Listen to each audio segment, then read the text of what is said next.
Hey, everybody, and welcome back to On a Water Break, the podcast where we talk about everything you and your friends are talking about at rehearsal on a water break. This week, we are kicking off Black History Month with some legends of our activity. We'll also find out what made Tony say, I feel like y'all are trolling us by how relaxed you are coming onto the floor. And why Michael said, I said, you call yourself the sport of the arts, but you really are trying to dilute the artistic part of it. That's all this and more on this week's episode of On a Water Break. 8 off the mat and go. Welcome to On a Water Break, the podcast where we talk everything marching arts. Everyone, bring it in. It's time for a water break. Hey everyone, it's Ricardo, and we are kicking off a month-long series of episodes for Black History Month. This week, we have some current legends of the activity, but we have so much planned for this month, and we can't wait to share it with all of you. From performers to band directors and everyone in between, we are bringing you Black excellence. This week, we're going to explore the current climate of the activity and some recent initiatives by the activity. Before we see who's on the sidelines this week, go and subscribe and hit the notifications on your favorite listening app. Write us a review and share this with your friend. Got a question or a good topic to talk about? Email us at onawaterbreakpodcast@gmail.com or find us on social media and DM us if you want to be on the show. We even have a form now to fill out if you want to be a guest. We love having people on the podcast, so check that out at our link in the bio on our social media. Okay.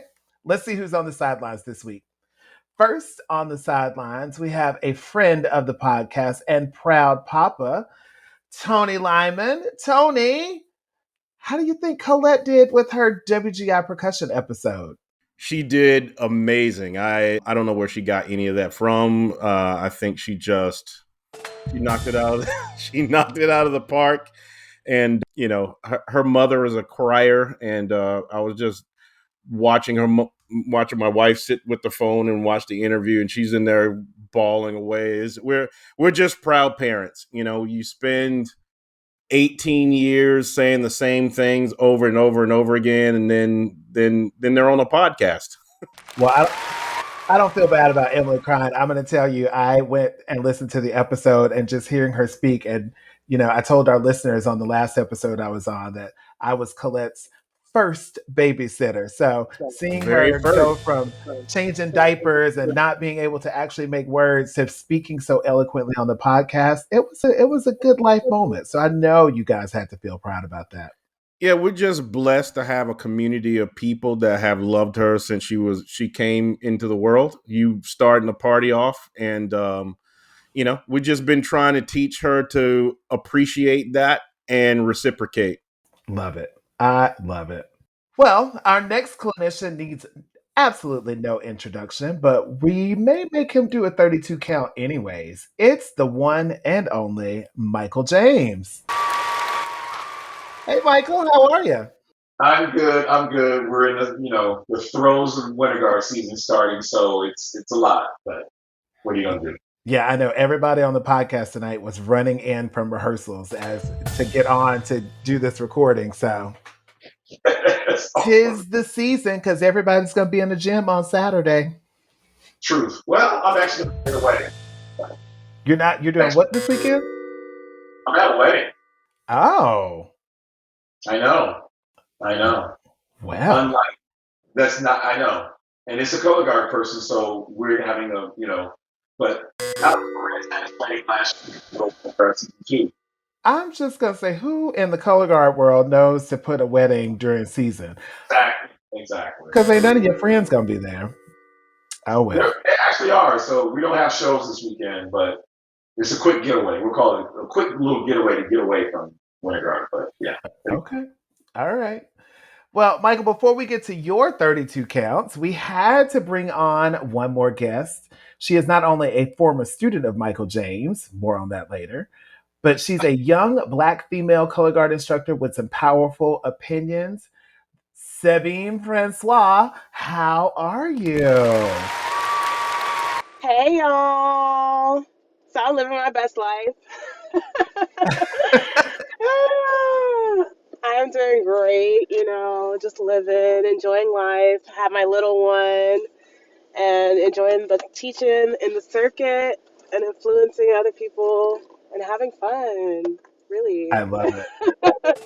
Listeners, our Sabine was calling in from her car and she's like, I have to drive this baby around to get her to go to sleep. So, for those of you who are parents in the world, I'm sure that you understand exactly where she is. And this just is a testament of her being that baddie out there doing it all. She is killing the game in the color guard world, she's killing the game as a mom.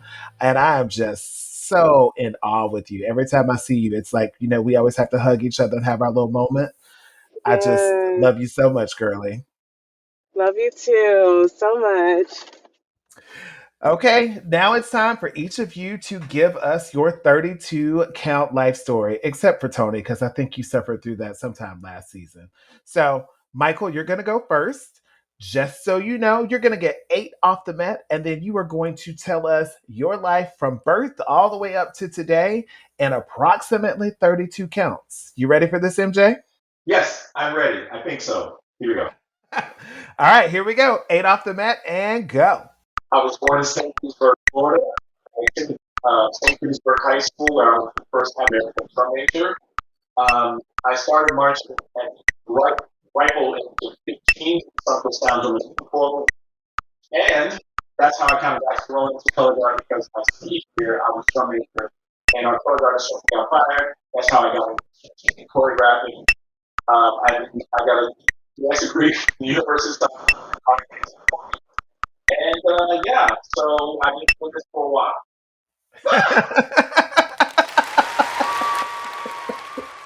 That was a lot. It is a lot. And for somebody like you probably need like a 64 count life story because you missed out on all the other stuff in there, like the Disney days and all the drum corps that you have taught and still teach. Forgot. Next time we'll let you add to it just a little bit more. How about that? Yeah, thank you. All right, Sabine, it's your turn now. You know the drill. You're going to get 8 off the Met, 32 counts to tell us all about your life from birth up until today. You ready for it? Yeah, I'm ready. All right, let's do this. Okay, so I was born in New Jersey, and then I moved down here to Orlando. Oh, my parents are from Haiti, so they came for a better life. Whoop, whoop. And then from there, I started off in Cypress Creek Band, and I was playing a clarinet, barely playing the clarinet, like a few notes here and there, barely at that. And then I looked over at the color guard. I said, I want to do that. And then I told Michael, I was like, I'm going to join. And he was like, I don't know. And then finally I joined color guard. And then I it so fast. And then I continued on from there. And now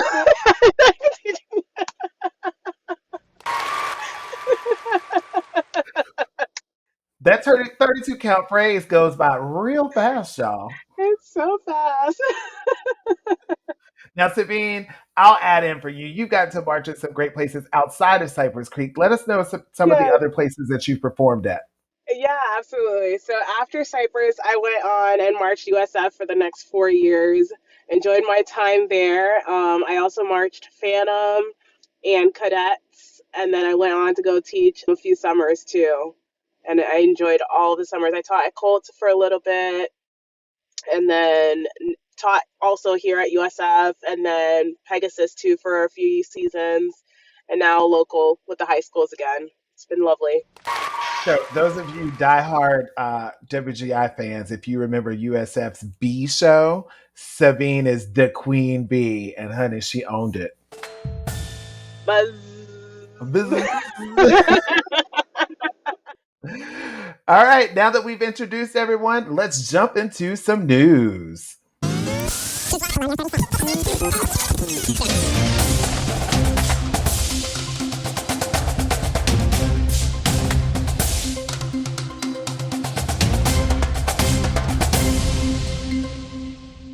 There has been a ton of news this week, from the shooting at the Texas Color Guard Circuit Show to the fires ravaging programs in California.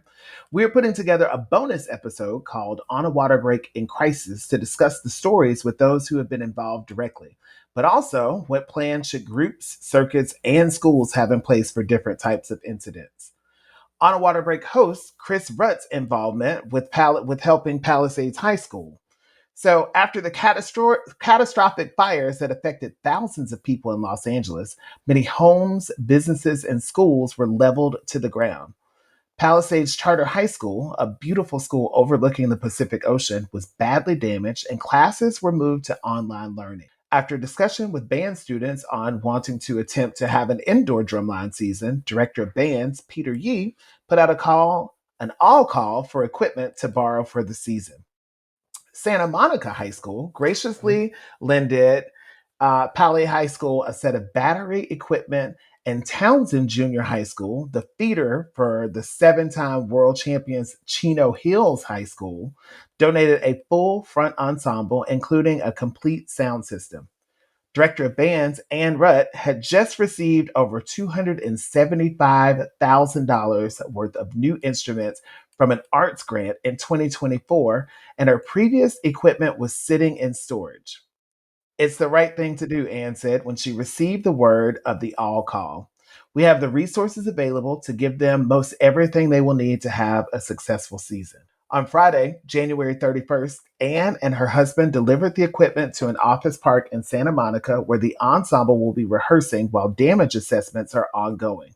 Additionally, Ann will be donating a used floor for Polly to use for the season.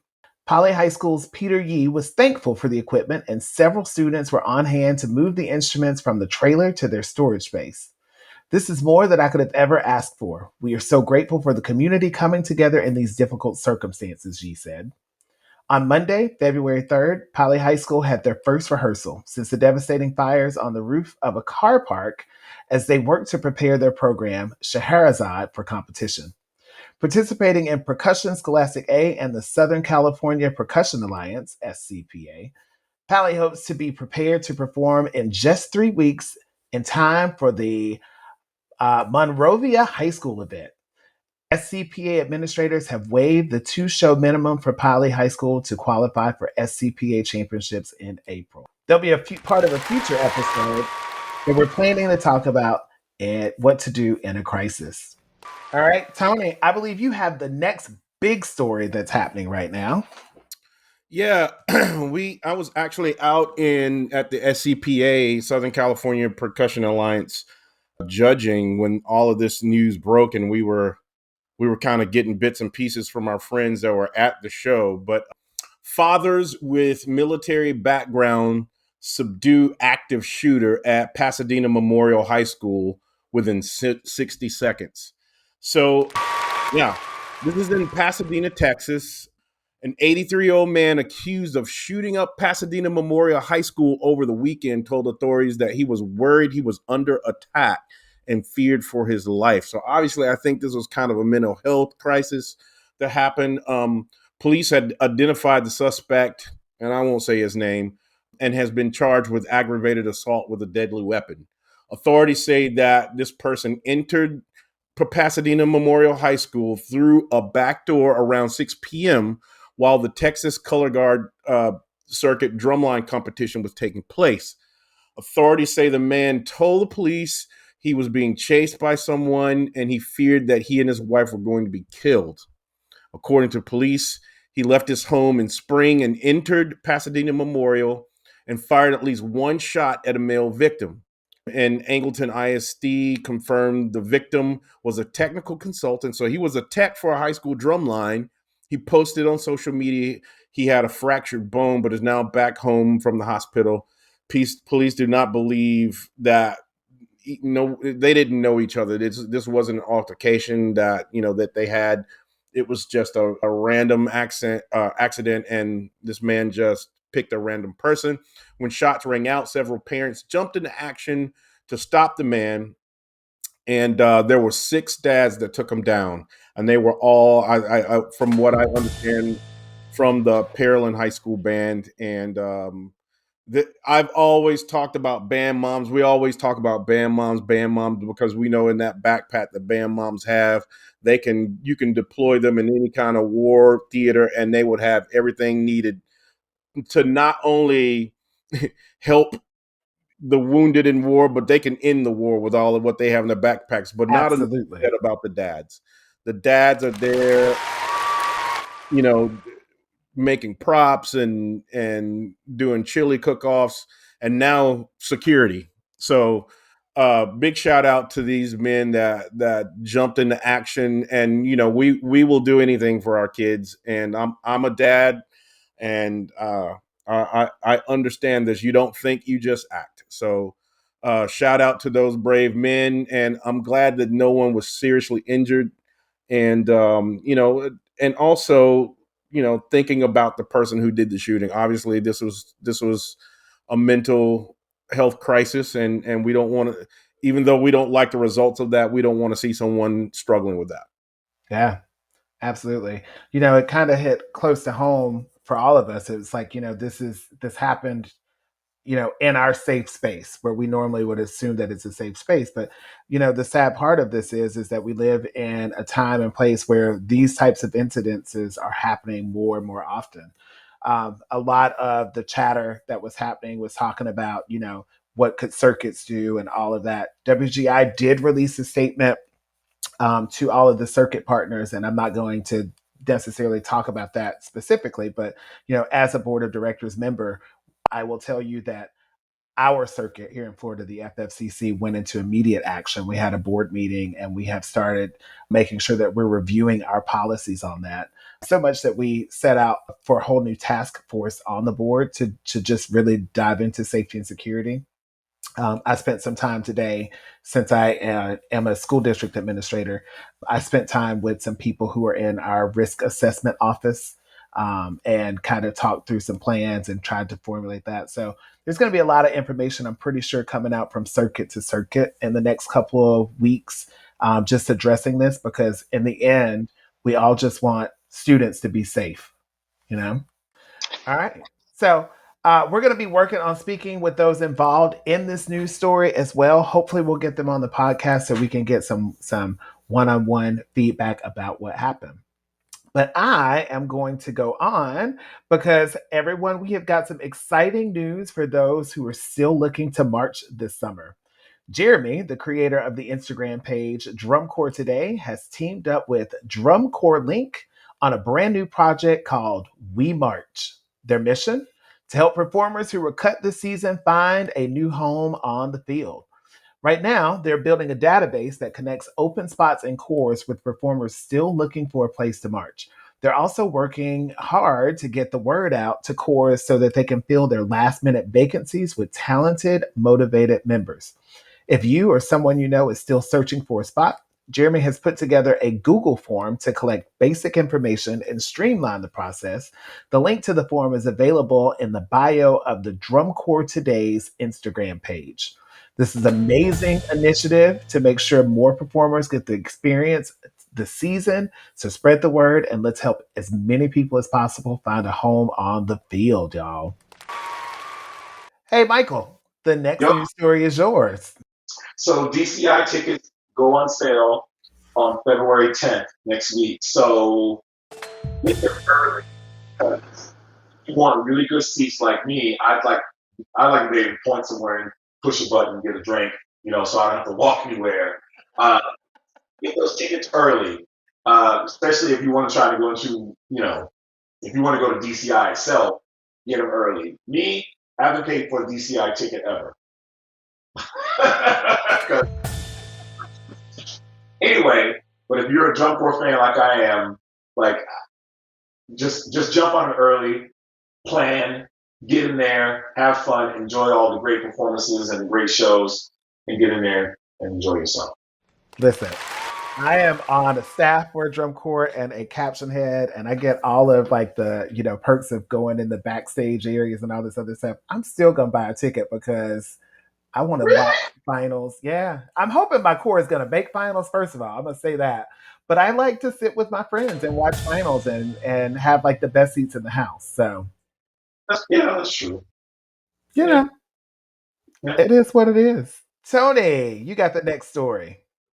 Yes, it is dynamic black marching bands are Super Bowl Star Wars. HBCU bands have been a part of the festivities since the first halftime show. This year's Southern University's Human Jukebox will perform before the national anthem. Long before there was Michael Jackson, the Rolling Stones, Rihanna, there was Freddie Colston, and basically what this article kind of does is following Freddie Colston when he was a 20-year-old student from Fairbanks, Louisiana, when he traveled to Los Angeles in January of 1967. He had grown up in a home without indoor plumbing, but now he was staying in lavish accommodations with about 180 other members of the Grambling College marching band. Soon they would high step onto the field at Los Angeles Memorial Coliseum to perform in the halftime show of the very first Super Bowl. So, if we saw last year, Jackson State University, Sonic Boom of the South was yes, we and did. you was done it, and we're all here in pageantry, which is a completely different style. But I can tell you right now, my love for marching band is started from Mississippi Valley State University in Itta Bena, Mississippi, watching the Delta Devils. The man who put the drumsticks in my hand for the first time was Don Sias, and he was the section leader of the Sonic Boom of the South. And the cadence sequence that they play to this day was written by that man. And that's how I started. He recently passed away 2 weeks ago, but he started me as a 9-year-old at East Elementary in Greenwood, Mississippi in the Delta.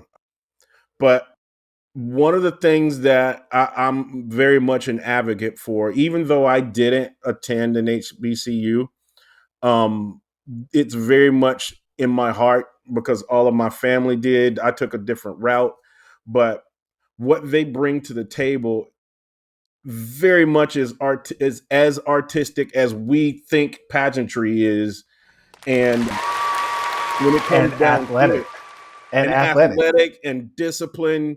If you have never witnessed or been a part of an HBCU band camp, you would see that DCI is a bit of a it's on the same level. And as far as the style of what HBCUs do, it is more accessible to everyone around the world, and I think not enough has been said about that. And so yeah, I definitely think we're in a season now where I'm thinking, we need to shine a spotlight on our HBCU brothers and sisters, but they bring the spotlight to themselves. And I can remember taking my daughter to see Jackson State University for the first time because they came to Hattiesburg, Mississippi, and she was sitting on my lap, and they marched in the Martin Luther King parade, and I had never seen this before, but they were rehearsing at Hattiesburg High School. And I don't know why, but all of a sudden they burst into Sousa marches from memory, and they ran about 10 of them down from memory. And it sounded just as good as anybody's wind ensemble, them standing there. And I was like, this is just on another level. Listen, I have said on the podcast many a time that my whole existence in this world was because I wanted to be a JSET from Jackson State University. Mm-hmm.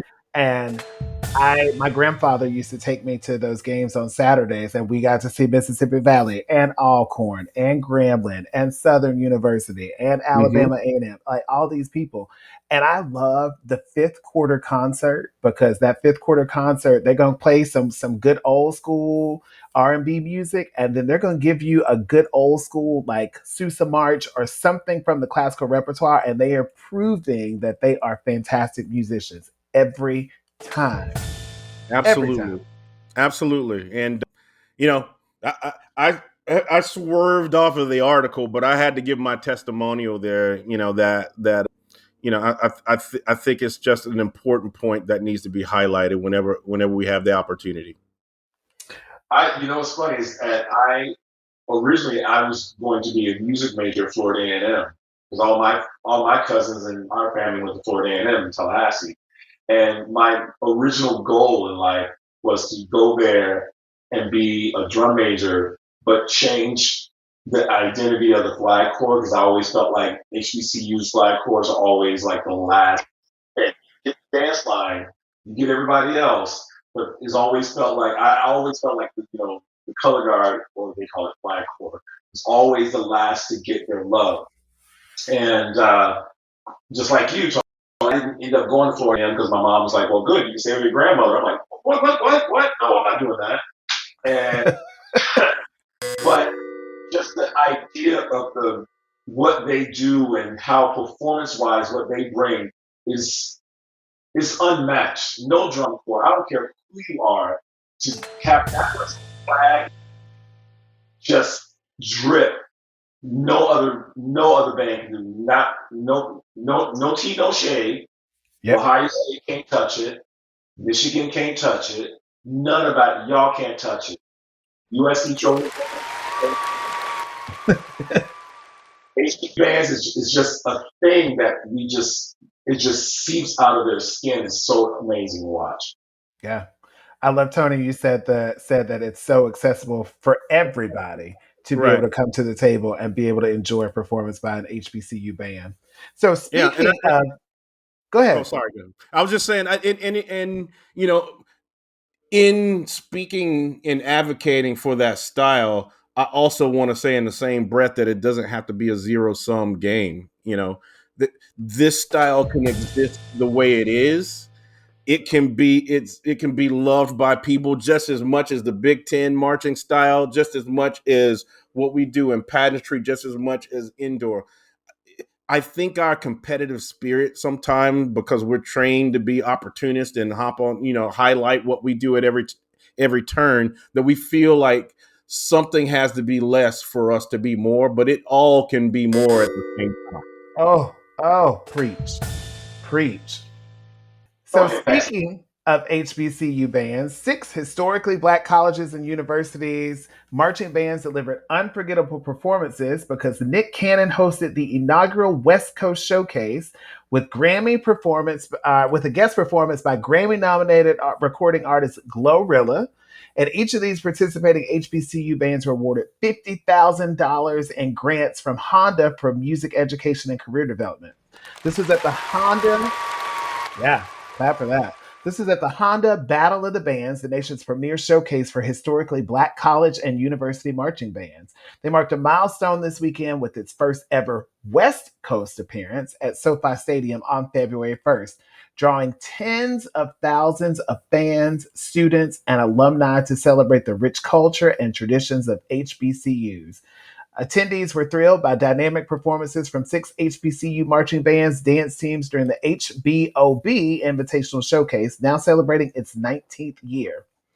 For the first time ever, this year's Honda Battle of the Bands brought the incredible talent, passion, and culture of HBCUs to the West Coast, said Jasmine Cockfield, Honda Battle of the Bands project lead at American Honda Motor Company. She said, Honda is proud to celebrate these exceptional students and institutions, and we look forward to further driving the legacy of HBCUs through our ongoing support of the HBCU community. This year's event theme, Driving the Legacy of HBCUs, honored the heritage of HBCUs and their critical role in fostering higher education and opportunities for advancement within the Black community. Hosted by multi-hyphenated entertainer and entrepreneur Nick Cannon, the 25 HBOB showcase featured performances by Alabama A&M University's Marching Maroon and White Band, the Alabama State University Mighty Marching Hornets, Hampton University's The Marching Force, North Carolina A&T State University's The Blue and Gold Marching Machine, Southern University's Human Jukebox, and the University of Arkansas at Pine Bluff Marching Musical Machine of the Mid-South. Capping off the showcase, Grammy-nominated hip-hop star Glorilla brought the house down with a high-energy performance that had the audience on its feet.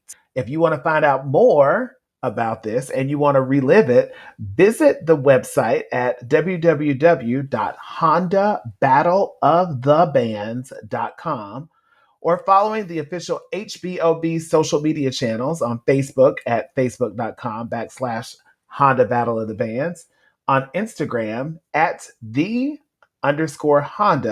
and on X at @the_Honda.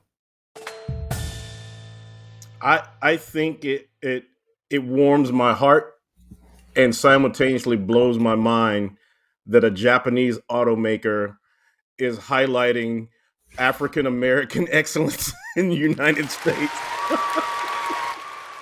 That's so awesome. Yeah, that's fantastic. Okay, everyone, we've got to get back out there for a dance block, and then Tony is going to take us on the hand clap part, and we'll be back with some more.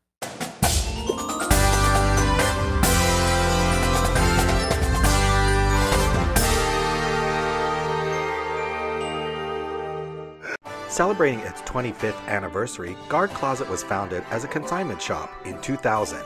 Since then, it has grown to become your one-stop shop for the marching arts. Do you need consignment uniforms and flags for your color guard, marching band, or drumline? We have thousands of sets of consignments in stock and ready to ship. Do you need show design and custom choreography? Our designers have years of experience in the marching arts. Do you need to sell your items and clear out your storage areas? We take in more than 600 sets of consignments each year and return hundreds of thousands of dollars to our consigners for their sales. Do you need to have your students order shoes, gloves, and other equipment? We can set up a microsite for easy student ordering of a wide variety of items. Do you need custom costumes or flags? We can help get you great designs from our team through top vendors like Show Day Designs. Have you listened to our podcast On a Water Break? Weekly episodes and bonus content keep you entertained and informed with what's going on in the marching arts. For over 25 years, Guard Closet has been here to help. Check us out at guardcloset.com or follow us on social media.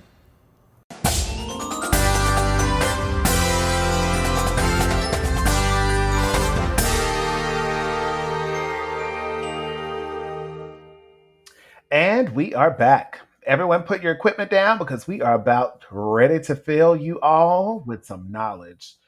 So I want to start with where the activity is today. And I know that we had the WGI Roundtable for DEI on a few days ago. That was a great conversation.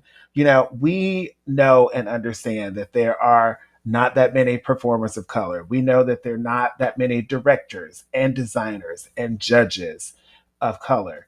You know, but that's kind of a baseline. We also know that there are red states and blue states, and there's politics involved in all of that stuff. And there's conversation happening on DEI all around and trying to paint DEI in a negative manner. You know, like that's not about us. We are a pageantry organization, and we have always been open and accepting of everyone. So I just kind of want to open up the floor to my friends on this podcast right now to just talk about, like, where are we now? Tony, I think you have some great words on this. Yeah. Right after the summer of 2020 and all events surrounding George Floyd and you know, kind of America's reckoning with race and race relations and all of that, I wrote an article for the Percussive Arts Society Percussive Notes. And the topic was this, you know, where are we in our music communities? And I think pageantry is a niche of a niche. And, you know, I think because we have such a diverse in terms of our race, ethnicity, our who we choose to love, all of how we identify ourselves and us being artists, we're going to get there faster in pageantry, and the rest of America is kind of a lagging indicator. And so what I saw was that we're in a place where we get it. We know those things that you talked about. And the way we are in pageantry is that we want to stop talking about it. We want to do something about it. We are used to dealing with condensed time frames and having to do 20 years worth of work in 2 days. That's just how we're wired. So what do?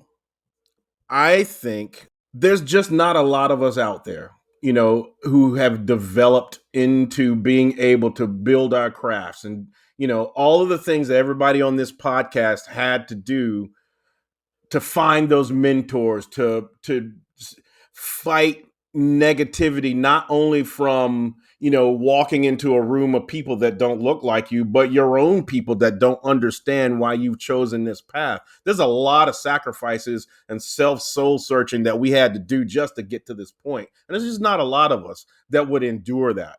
Look at me. I look like a junior college football coach. And no one understood why I was listening to Puccini. That was just what I developed into. And I had to fight a lot of negativity all around me to go, this is who I am. So this is a finite group of people. And to beat people over the head and go, well, why don't you have this many blah, blah, blah. Well, there's Black people and people of color are like 13% of the nation overall. And then you pare that down to who fought through all of that to be who we are. That's an even smaller group. So the point of my article was we need to turn our focus away from the now and go to what we can do to build a future. And it was something that everybody is looking at someone else. Something Terry Sanders said to me that meant a lot to me. I remember we were in the parking lot. I was in the parking lot with Petal High School in 2019 for the Scholastic World Finals. And he just walks up to me and his eyes were like puffy. And I've never seen Terry this emotional. Terry's one of my mentors. He goes, you need to stand out front. He's like, I know you don't like taking credit for things, but you need to stand out front because in this crowd, somewhere, there's a future Tony Lymon out there that needs to see that you are responsible for doing this and that it's possible.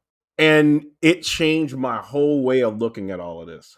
That's where we need to focus our attention, is where are the future Michael Jameses? Where are the future Sabines? Where are those people? They need to see that this can be created, because I know for myself, there weren't a lot of, every room that I entered, it was all people that didn't look like me. And whether it was the case or not, I constantly felt underestimated. I felt like I had to overachieve to start at zero. And, and from that, I just did it. Failure was not an option. It's like that scene from Apollo 13 where they had like a hose from a radiator and a couple of, a pair of gardening shears. And it's like, we got to get them from outer space to here on Earth, and failure is not an option. And that's kind of how I operated. So I think that's where we focus our attention. I think we have everyone's attention right now. I think everybody who is operating in good faith I think that's the majority now. I feel like pageantry has gotten into a place where if you're not on board with this kind of thing, and if you're not operating in good faith, you're not going to last very long. So we have the opportunity, we have the people, we have the environment. Let's look at the kids we can pull up from here. Yeah. What's funny is like when I started this whole journey, I did not look at myself as a Black instructor. I was just trying to do something that felt good to my soul. And along the way, I started, and it was a long time before I even realized, what, and I hate the word legend and all that kind of stuff. It just feels like, for me personally, it feels a little bit self-serving. I don't ever want to call myself that, because I still feel to this day that I still have to prove myself, even though I felt like I've done plenty, to whatever that is, people to notice my work or whatever. But on the side of yes, the pageantry world has accepted me and allowed me to flourish of who I am, but there was always that side of me that I felt like I had to make sure that they understood. Like when I was in high school and my friends would give me a ride home from band practice, they were scared to come onto my side of the town. In St. Petersburg, it's north side and the south side. And I grew up on the south side. I wasn't in the worst part of the south side, But those white kids were not used to going anywhere past Central Avenue. Now, it's way more better now, obviously, but for them to like get on the other side and vice versa, as a black kid, you didn't want to be on the north side of town after a certain time of night, unless you were with your white friends so they could protect you. So it's just one of those things when I started, really digging in and wanting to be a designer, it wasn't because I didn't, probably I noticed people like Pete Dawson and like, wow, when I realized that he was a world-class instructor, it was possible, right? But it was not something that was in my head. It was just something that I felt like I had something to say from my perspective that no other white designer could do. And it's still to this day, I have to choose and be very mindful and demure about what shows I want to do, because especially the judging community, there's nothing wrong with it, but they don't have the same experiences as I do as my white colleagues or counterparts, if that makes any sense. So, like last year, I literally did a show about this painting that my mom had, in one of her bedrooms in our house growing up. And I just remember the painting, and I thought to recreate that. Every judge that I talked about it, they had no idea. So I can't pull from black experiences because they can't relate. I have to pick and choose when I want, which is awful, but it is what it is. You can't ask a white judge to understand where I'm coming from if they've never really experienced it. It's easier on the other side. I can, so sometimes I'll just do this because it's easier for them to digest. Should it be that way? No. It's just easier because, that's what it is. So I will say this, Michael. I think one of the things why, first of all, backtracking and saying, looking at legends and standing out front, Tony, you were always one of my heroes, and then I worked with you forever. But Michael James was my color guard hero, and getting to see him and do the stuff that he does. So just know that you were my person that I looked up to. And I tell you this all the time. But, I think that you, as an artist, are educating more people on parts of the Black experience, because even not knowing the true backstory of that painting from last year's show, that the original version of that with Tiana dancing for a whole minute straight in the beginning, like that brought everyone into that experience. And I think that sometimes we are able to use this art form, if we do it smart like you do, to make people curious about it, to make them go and do their research, because it's no longer a time for us to constantly say, you should know this, you should know this. It's like, hey, this is what this is. And if you want to know more about this, take a little bite of this, take a little morsel of it. Yeah, and trust me, I grappled with that the first half of the season because of the arena that we're in. They didn't want to deal with watching her for a whole minute. They couldn't deal with it. I'm like, well, would you? And my argument was, would you go to a dance concert and tell me, I don't like that person out there for a whole minute and a half by themselves. I need something else. I said, you call yourself the sport of the arts, but you really are trying to like dilute the artistic part of it. That's the artistic expression of, and it's not like she couldn't hold her attention the whole minute. So I had to have that conversation a couple times. Like, yeah, but when it's apples against oranges, and another team has already thrown like 13 sevens, it's only been in a minute and a half. Okay. Yeah. So you have to like choose, which, yeah. Yeah, and I think, speaking to that point, I think assuming or kind of browbeating people for, you should know this or you should have done the work. I think that's something that we need to let go. I think we need to meet people where they are.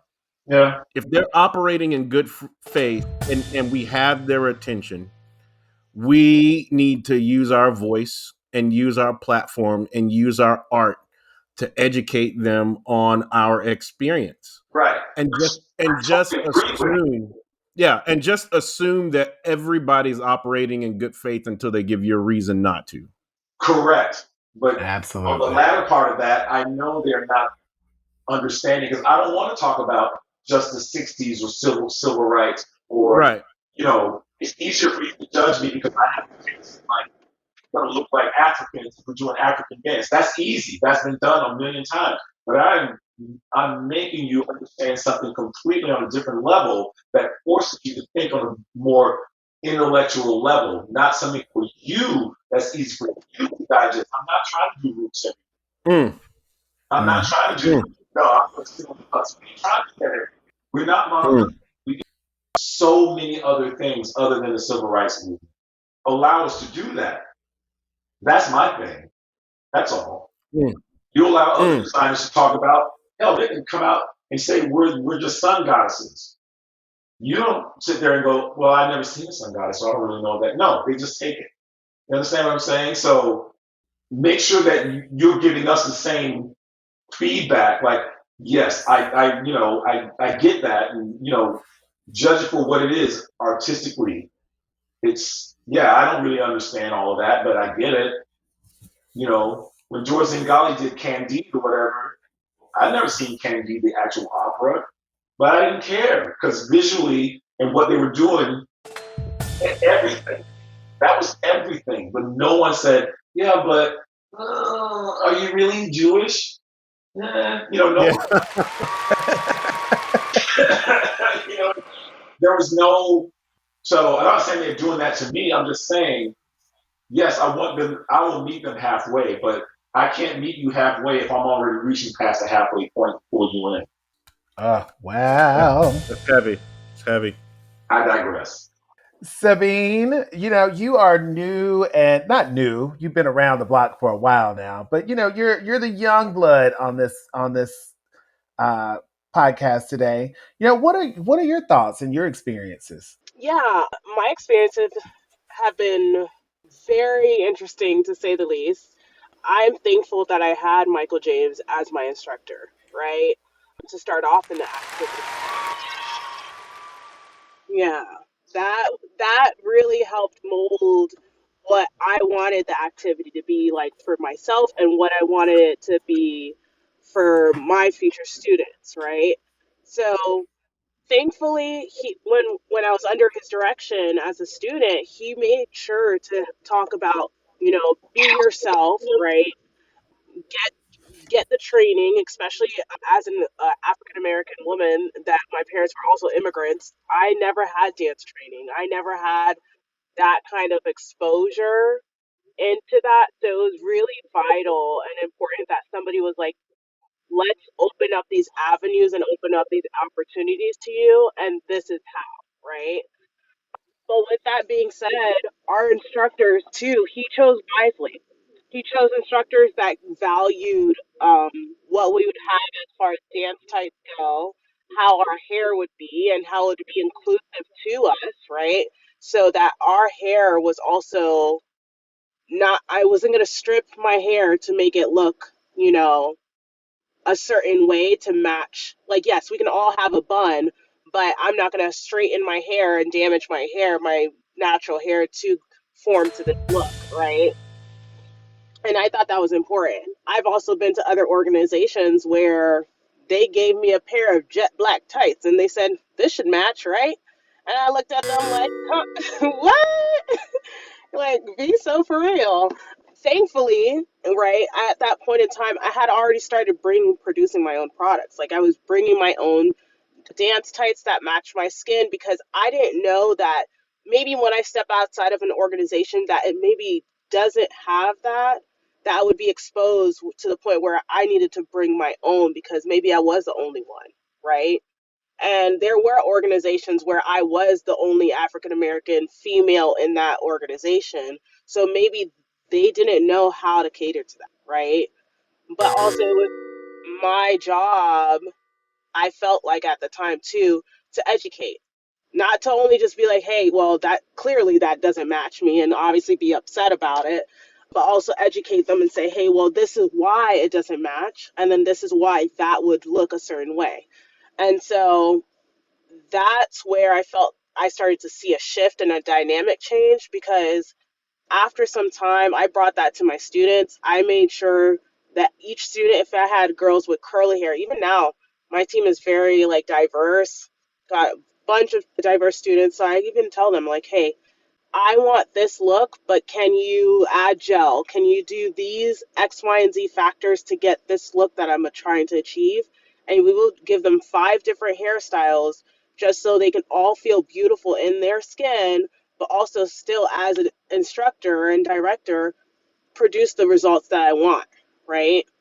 And some organizations don't do that. Yeah.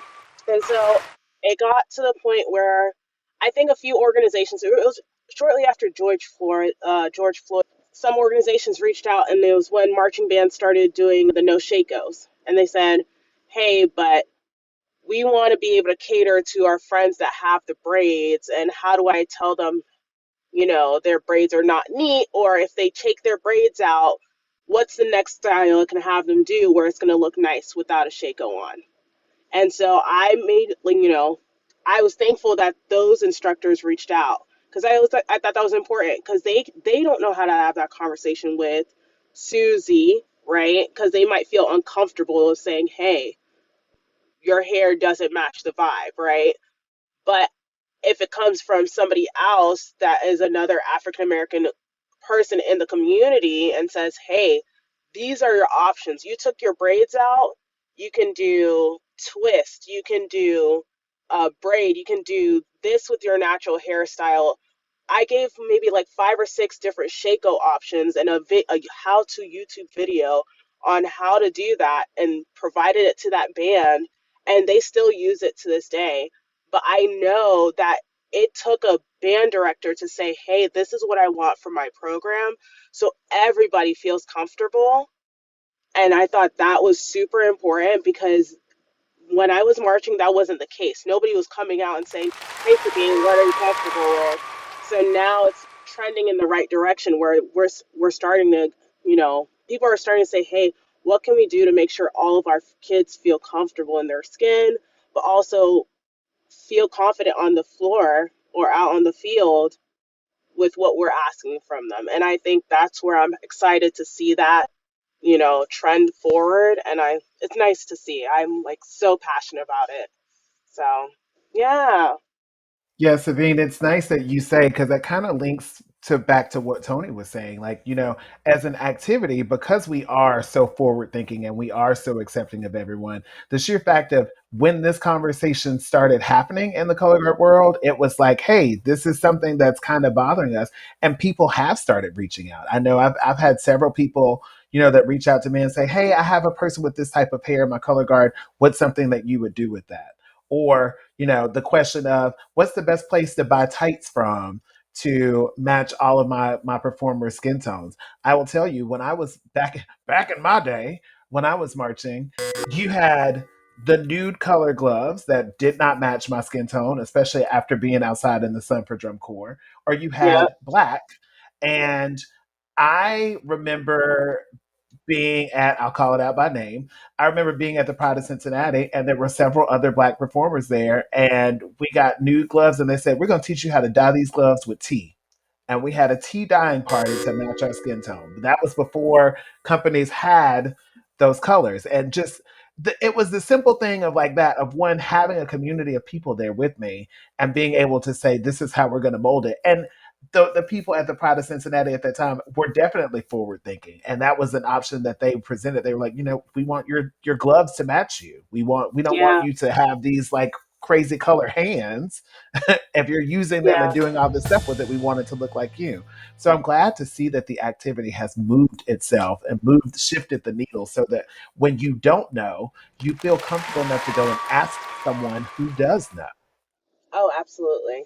Anybody else got anything else they want to say while we in here having church, honey? Because I feel like we are just solving the world's problems just by having a conversation. I'm good. So Yes. Okay, everyone. So let's get back out onto the floor so the guest clinicians can get into sectionals.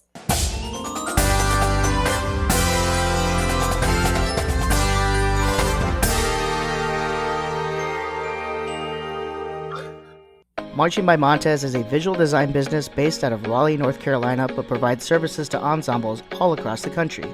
Our services include custom drill and staging for marching bands, indoor winds, indoor percussion, and winter guards, as well as custom band and guard choreography for all 3 winter idioms and marching bands. We now offer program coordination for ensembles throughout the U.S. and custom graphic design for all of your uniform, props, flags, and floor needs. In-person and virtual program consultation options are now available through Marching by Montez, as well as custom sound design for your indoor winds backing tracks, winter guard soundtrack, and show soundscape needs.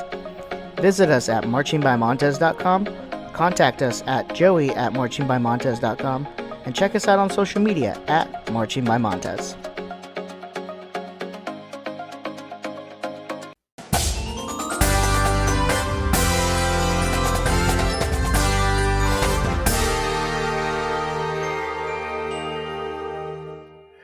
Okay, everyone, we are starting a new segment called 60-Second Tech Block.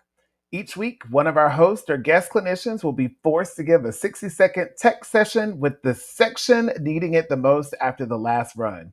So basically, our special tech this week has to choose 3 topics they think they can give a 60-second nonstop speech about and maybe help some people out there.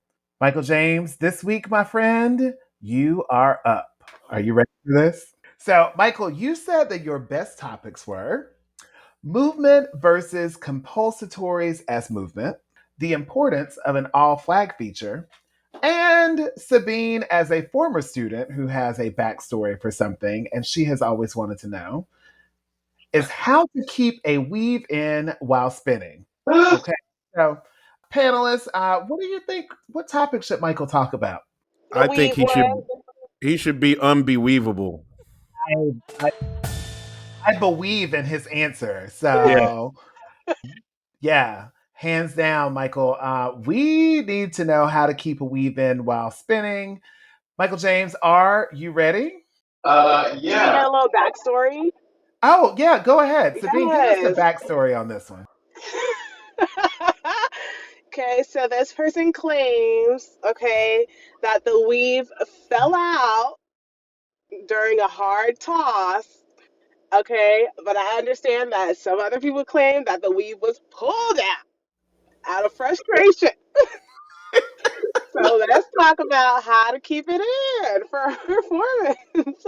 Which one was it? All right, Tony, can you give me a 60-second timer on your phone? I am ready. All right, 60 seconds on the clock. And 60-second tech block. Go. 60-second tech block! First of all, you need to either have a good sew-in or a lot of bobby pins. And first of all, if you don't rehearse with the weave, don't have the weave when it comes to performance day. Because all of a sudden you got bags hiding one eye, you can't see your equipment. I say stick to a weave that can move around the head 30 seconds here so you can see your equipment. Period. And I can do that in less than 60 seconds.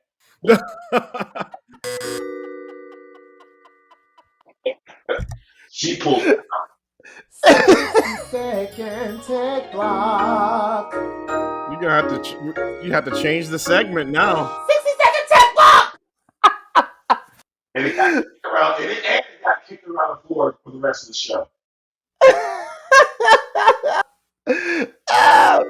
I am here for the definitive fact that he said in 30 seconds, I'm going to tell you exactly what you need to do to keep that weave in. And it is factual based information.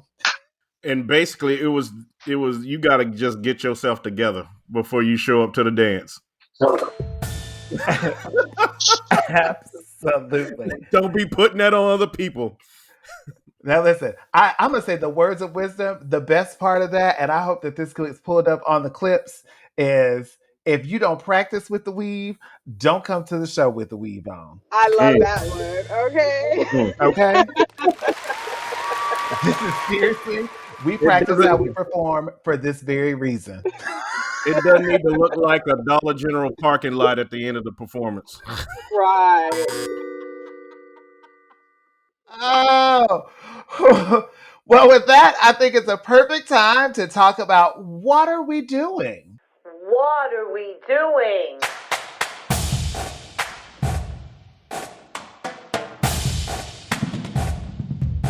What are we doing? All right, let's move on to our host, Tony, or as I like to call you, Sugar Mama Daddy. There's a whole story behind that. All right, so here's my what are we doing, and I'm coming after Color Guard for this one. This is a World Championship. First of all, in UD Arena, y'all coming out the wrong. You're coming on the wrong side. That's the incorrect side. That's first of all. Second of all, I feel like y'all are trolling the percussion because y'all come out there with your floor and you like woof, and you pull it out and you like hugging each other and like got secret handshakes and y'all just all relaxed. Meanwhile, in the percussion world, we're trying to make sure that our light show and our main stage is working and that all of this and we just like, I feel like y'all are trolling us by how relaxed you are coming onto the floor. So that's what are we doing? It's a different vibe. Don't hate on the vibe. First of all, I've been to Percussion World Championships. Y'all, it is literally like being in a war. When they pulled that, because I was there with Infinity World, they pulled that curtain back on side 2, which number 1 is wrong. And it's literally like, go! Everything goes to slow motion. And they got to plug everything up. And everything's running. And it was like, go, go, go, go. It's a lot. Yes. It's a lot. And we ain't trolling y'all because we too busy watching our own shows when it's world-class finals. Those percussion kids are not, those percussion kids paid $100 to go to world-class finals, but where are they? In the parking lot. In the parking lot. So no, it's a total. Oh man, I just got roasted. It makes no sense to me. Everyone's watching everybody. Sorry, Tony. No. Yeah, I guess we brought this on ourselves. It is so weird. It's oh god, it's a lot. I'm gonna chime in on this one too because I'm like, why do y'all go if you just like why do you even care about what the show music is or whatever if you just standing out in the parking lot watching people do 8 on a hand for hours?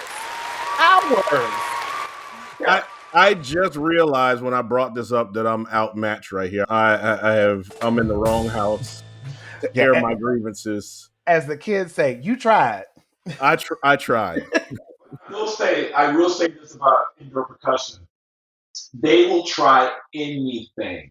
Like who was it? Strike did some show that had King Kong arms come in at the end of the show. I was like, who? They're such percussionists because they don't see. Well, we can't do that, or that's not gonna. They don't care. Y'all do some shows, and I'm like this. They ain't care about it. They don't care about what people think. Honestly. If we thinking it, we doing it.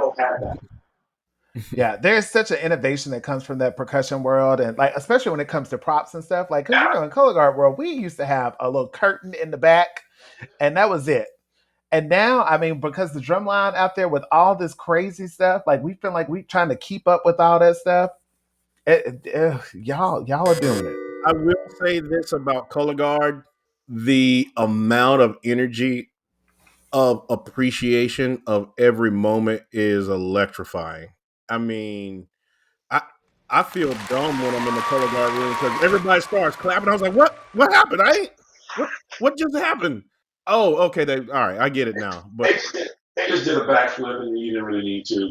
But exactly. But just I can only imagine as a performer getting that instant feedback of something that you've just done and just have it come at you moment after moment after moment. You know, with us, we have kind of a dual vibe. We have some of that, but we're also playing our soundtrack. So there's some of the stuff that comes along with being in a concert where you don't want to usurp the moment with, you don't want to interrupt the moment with your appreciation. Sometimes your appreciation is silence. Yes. But that's really hard when you're a 13-year-old freshman and you're struggling with that bass four.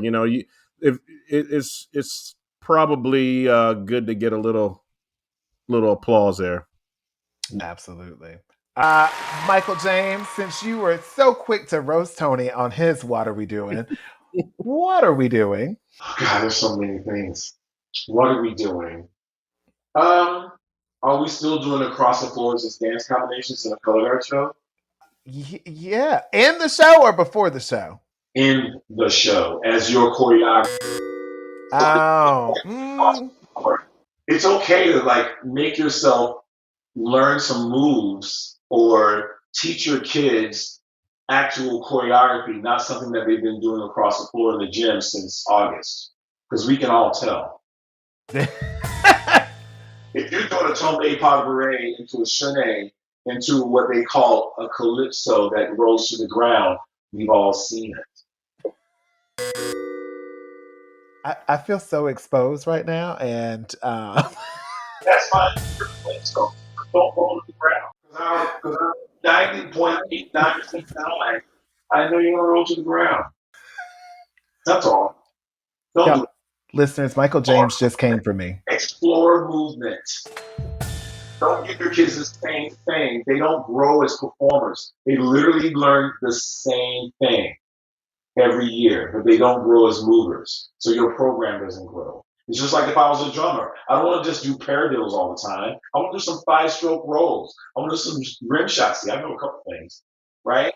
I really want to start giving them beefier choreography and movement, because you never know. That kid may go on to take dance class in college, and they'll just grow as a human being. Because performing arts is very essential to everything we do as humans. Preach. Not just sachets and sautés. Thank you. Amen. Sabine François, what are we doing? What are we doing? Okay, so this one I've thought about it a few times. It's gotta be with the costuming. Okay.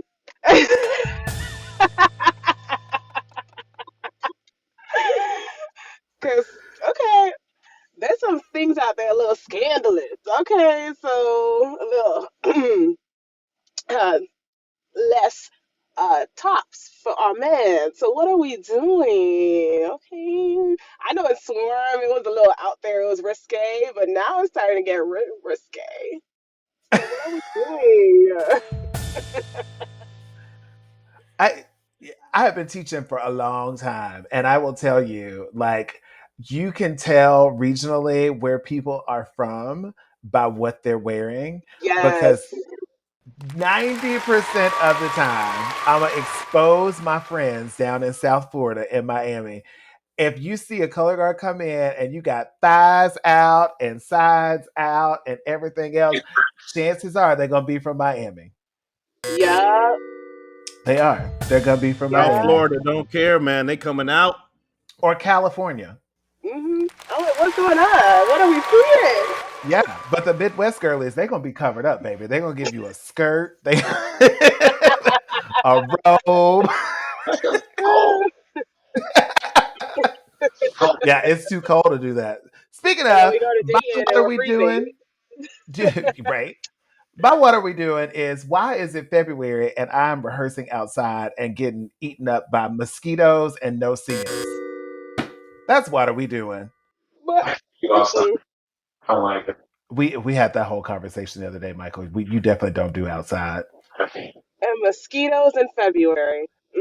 Mosquitoes in February. It was so hot tonight at rehearsal. My hands are I'm wearing a sweater because it's cold in my office, but I did have outside rehearsal because we don't have anywhere else to rehearse. But I am eaten up with mosquito bites tonight. And it's February. Right. Over it. Great job, everyone. Set your equipment down. Touch and go. All right, my friends, we are in the final realm of this. We have talked about what are we doing. So now I want to know what all of you are gushing and going about. Tony, you have a big one right now, huge gush and go, and we want to hear all about it. Yes, I have in production for a YouTube channel, and the YouTube channel is something that I'm very passionate about. It's called Zero to Hero Pageantry Design for the Left Behind. And just in my travels throughout this entire pageantry, the Michael Jameses, the Sabines, and the Ricardos are in the 1%. And, Ricardo, you and I worked at Petal High School together, and I always call that starting a lemonade stand in the desert. We had none of the things that all of these other schools had, and we just had to figure it out. We had to build a community around it and lift it up from that. But we were fortunate enough to have people in the pageantry arts that were at some of those places that we could bring in and get offer different perspectives. But what I see a lot is a lot of schools, the other 99% struggling. They'll go and they'll see an Avon, or they'll go see Chino Hills, or they'll go see, all these schools that have rich tradition in pageantry, and they have no idea how they got to it. And so what they wind up doing is either paying some designer that's not right for them, or they have a bake sale and they go buy all of the things that they think they need and they don't know how to use them, or they wind up choosing a show because they saw Ayala High School do this esoteric dark demon show or whatever. They think, well, that's what people are doing, and they wind up getting in trouble. So what I want to do is bring the design community to those people, to demystify some of that, and to bring some of that, like to show people what it is, how they can take what seeing something they love and design, seeing something that they like and designing something that they love, and understand the fundamentals of it. So that's what I'm doing with it. It's going to be a lot of I'm patterning the channel after my friend. Like when I used to be in a rock band before my pageantry career, and decided that wasn't the life for me. But my producer back then was a guy named Rick Beato, and I've been friends with him for the past 20 years, and he has a very, very robust YouTube channel. So I'm going to kind of pattern my channel after his, and he's actually helped me out with this so that I can do for pageantry what he's done for that world of music. So the channel is going to be 02, the number 2 dash Hero Pageantry Arts. It'll be I'll probably provide all of this stuff when this podcast comes out. But that's my passion, is to make sure that the Little Creek High School bands in nowhere United States get the same thing as the kids in Southern California, Florida, and Indiana and Texas. I love it. Out there doing the work, my friend. I'm so proud of you. I can't wait to see this and collaborate with you some on it. Absolutely. And get it out there in the world. One of the segments I'm doing is called Dinner with Designers, and I'm going to reach out to everybody on here, and we're going to go out to dinner. I'm going to film the whole thing, and I'm going to ask questions and just see. Like, I want people to see how you arrived at being a struggling freshman, with your, flag tape wrong, to what you're doing now. And so that people, the future designers of the world, can see the pathway. And so that the people who might hire you understand that you're human and that you care about what they're doing. You know that my episode, when I do that with you, it's going to have to be at Crescent City Grill in Hattiesburg, Mississippi. When I said that's the restaurant I had in my mind. Michael James, what are you gushing and going about?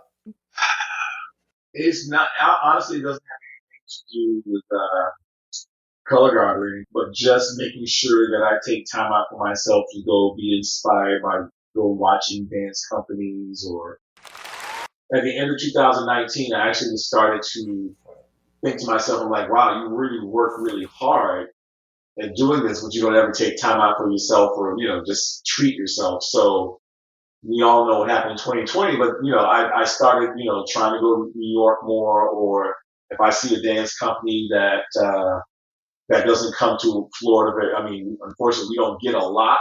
We do get some, but not a lot. It's Orlando, it's Florida, right? So you have to go to Atlanta or you go to New York City. So if there's somebody that I really want to see, so since 2019 or the beginning of 2020, I'm just looking forward to trying to see more stuff in New York, because that's pretty much the mecca of arts, right? So I am a little upset that I didn't get a chance to go see that exhibit that was out. It's done this week, but maybe it'll show up again somewhere. But I really want to go see Martha Graham Band's company. They're doing some really stuff right now. I did get to see a lot of King Lions Ballet in Dallas. Amazing. And just being inspired by that, not trying to take their concept or whatever they're doing on stage and turn it into a Vanguard show.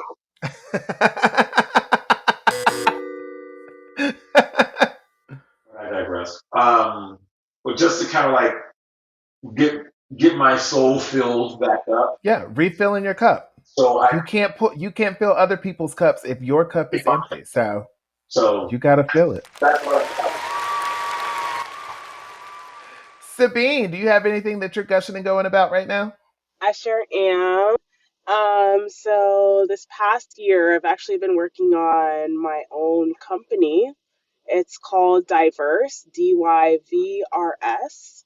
And I was trying to make a platform to just open up a more streamlined avenue for dance tights, jazz shoes, gloves, all of the above for all diverse skin colors. Yeah, so I've been working heavy on that, and just really, because the more I'm surrounded by my students, the more I'm surrounded just by the arts in general. There's multiple sites for it, right? But there is nothing out there that is a sole site for our diverse community, I want it to be from your most albino girl to the most beautiful dark-skinned girl that you have, but where they can just jump into there and say, give me my swatch, match themselves, and they will be fully comfortable in a pair of tights that they can go out there and be their best. And so that's been what I've been working on for this entire year that I've been really passionate about. Oh, we can't wait to see this come into fruition. I'm so excited for you. Y'all, my friends are doing big things, y'all. Hey, it's called Gush and Go, not Gush and Stay. Let's go. Everybody, thanks for a great rehearsal this week, and what a great way to kick off Black History Month. Thank you to our guest clinicians this week, and good luck with your season. Will you guys tell us where to find you on socials? Sabine, where can we find you? Yeah, you can find me on Instagram. It's called Fierce Francois, and on Facebook as Sabine François. Love it. Michael James, what about you? You can find me on Facebook at Michael James Designs, or you can find, I can't remember my Insta, but it's all. Y'all kids know how to do some really stuff, so you can probably find me. We will link it on here. Tony, what about you? You can see me on Facebook, the old people site, Tony.Lymon, and Lymon spelled with an O, and on Instagram at Tony_Lymon.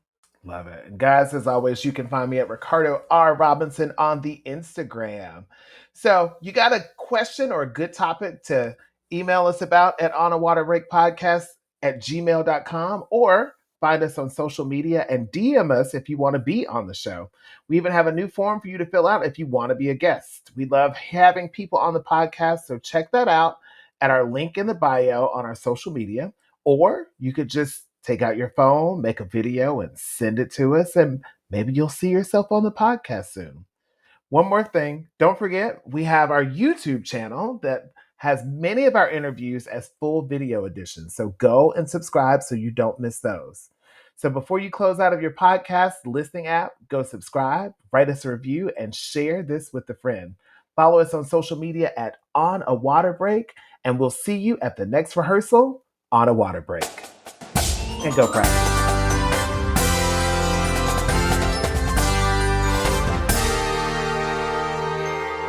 The On a Water Break podcast was produced by Jeremy Williams and Christine Ream.